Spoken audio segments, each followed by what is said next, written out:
Good morning, readers. Mr. Laval here. I wanted to connect back up and talk a little bit about the character analysis that you guys have been doing in your Just Right Realistic Fiction books. I wanted to talk about our assignment of what I'd like you guys to submit today of evidence of your learning and evidence of your work from the week. This week, we've been talking a lot about characters and going a little bit deeper and being able to classify them. And in my thoughtful log here's my thoughtful log. Just as a reminder, this is how we were talking about characters this week.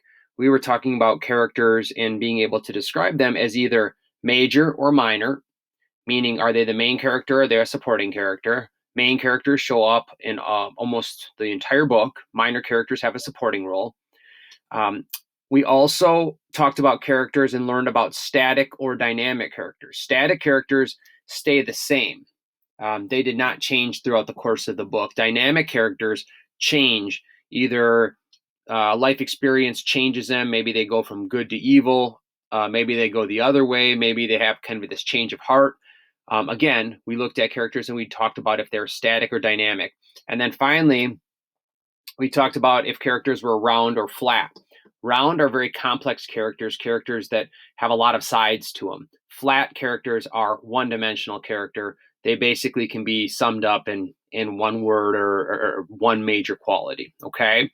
Now, what I want you to do this week is I want you to just to submit your notes of what you've been working on this week.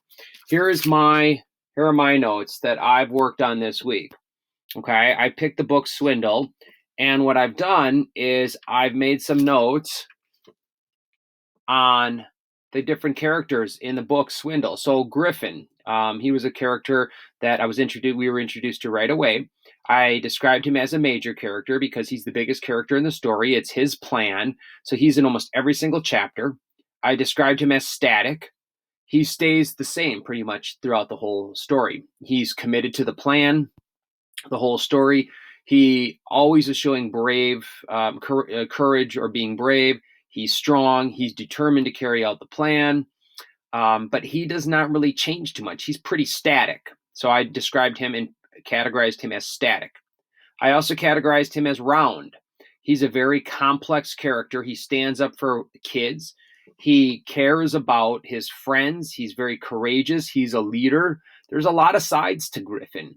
So again, I described him as major, static, and round. Okay.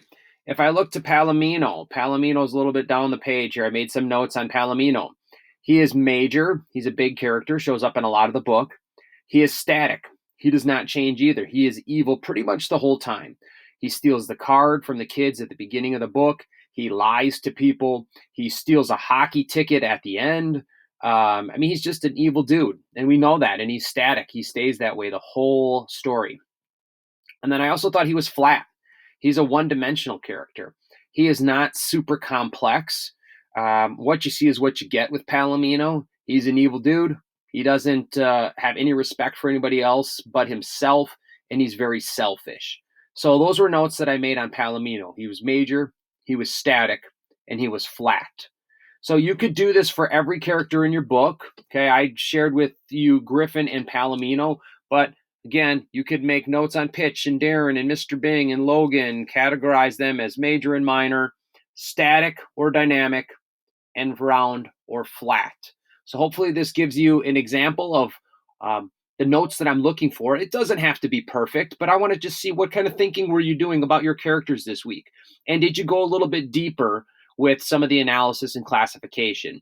So again, here's my example. If you did it close to mine, great job.